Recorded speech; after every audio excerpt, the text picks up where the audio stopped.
Hey guys, today I'm going to jump into the myth of the tormented, depressed, or tortured artist, or the tortured creative soul, and connect it to mental health. The myth that I'm referring to is the one that says that for art to be valuable, it must be made from misery. Another part of the myth is that you have to be a little mad in order to create good art. So what I am not saying in this video, and so don't get me wrong because I'm not saying this, art cannot come from times of misery, because obviously it can, and we see that all the time. And I'm also not saying that all tormented or depressed artists are faking a mental illness, because some of them actually have mental illness. But others of us, though, I think are sort of playing into this like stock character, if I'm using that like English class term correctly, or this persona that is perpetuated in our society and that is based on several beliefs, and we'll get into those beliefs shortly. So what I am saying is this is sort of a video for those of us who worry that if we go to therapy and seek treatment and minimize our hurt and pain and suffering, that we will also lose our creativity, our inspiration, and our ability to create meaningful work. And so this is sort of us to re-examine those beliefs inside us that we don't even know exist, and just bring them to the surface. And so these are also called unexamined beliefs, I believe. The origin of the myth of the tortured artist, or like you have to be going through pain in order to create wonderful work. First of all, it started thousands of years ago. It's thousands of years old. Like it was in Greek mythology, really. And so it's had a minute to grow and stick around and evolve within all of us and from generation to generation. And so while researching this topic, I found this one article, and it notes the psychology of how the tormented artist myth is perpetuated. And that is, quote, "It is easy to think of artists, musicians, writers, painters, and the like who have suffered from mental illness." So it's easy to list on your hand the creators who have suffered with mental illness. In psychology, this is called availability bias, the tendency to base conclusions on how readily we can think of examples that support them. I think that's awesome to think about when we are thinking about this myth, is because ultimately, if you saw the title, you probably thought of 5 people off the top of your head that you know have suffered but also created amazing art. And I wanted to go into kind of some of the research behind the creativity and the mental health connection, or not. But I was finding like very inconclusive results and like conflicting things. So you can research that. I'm just going to stick with the rest of this video, which is going to be going into 3 beliefs that help to make up this myth, and then how we can steer away from these beliefs. Belief number 1, you are conflating and confusing suffering with creativity, when really these are 2 different things.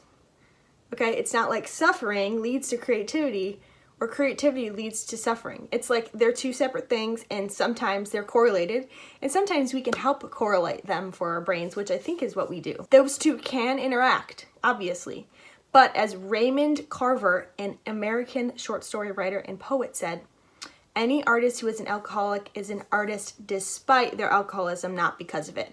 And I've seen that, a variation of that quote, in a lot of different places. So again, any artist who is an alcoholic is an artist despite their alcoholism, not because of it. Belief number 2 is that suffering makes you authentic as an artist. And so you cannot be a true artist if you have not suffered or, felt any pain. Okay, for this belief, I encourage you, like as a talkback, to find some artists that you admire who don't seem miserable all the time.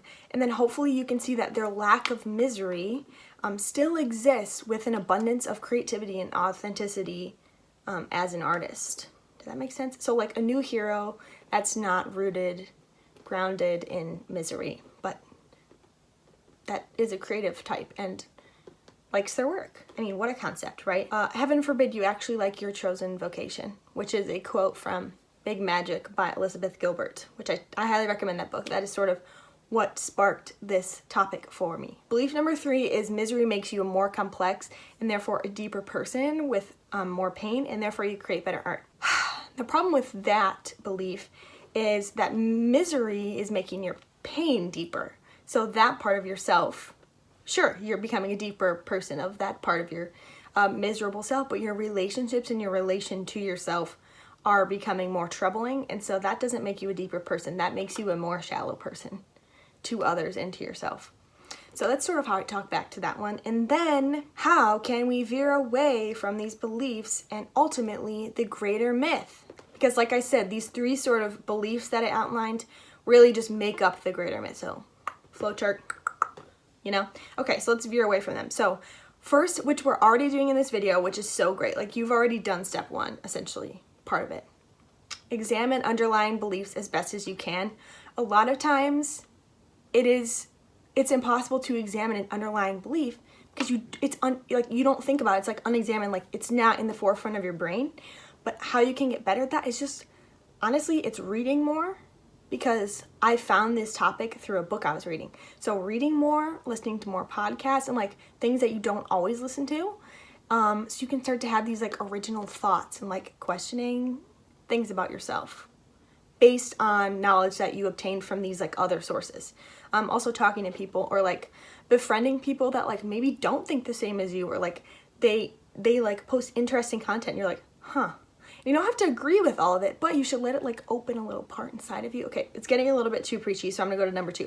Number 2, talkbacks to these underlying beliefs. So we did those for each belief. So like one of the talkbacks is like, you're a new hero. One of the talkback is like, no, like your pain is actually like hurting your relationship. So like, how is that making you a deeper person? So talkbacks to those. And then number 3, of course, therapy, which is really, I feel like why this channel is created out there is to inspire you to try to find therapy. And honestly, these are the kind of conversations you can have with the right therapist for you. Like if this is an interesting topic to you, you can bring that to your therapist and like talk on it. So in closing, I'm going to bring it back, therapy, and bring it back to like taking this time in social distancing and in isolating yourself from the community and from other people to dig into some of these topics that interest you. Even if it interests you in the slightest, just like follow it. I dare you. But I've been talking for way too long. Thank you so much for watching. You should see below for the sources of my video, and I will see you in my next video. If you didn't know, I post on every Sunday in 2020 on YouTube, and then I promote it every Monday on that other website, Instagram, at youseemnormal for Mental Health Monday. I don't understand why people drive in like the wrong side of the road. Okay, yeah. Don't be normal. Is that good? Is that a good ending? Don't be normal.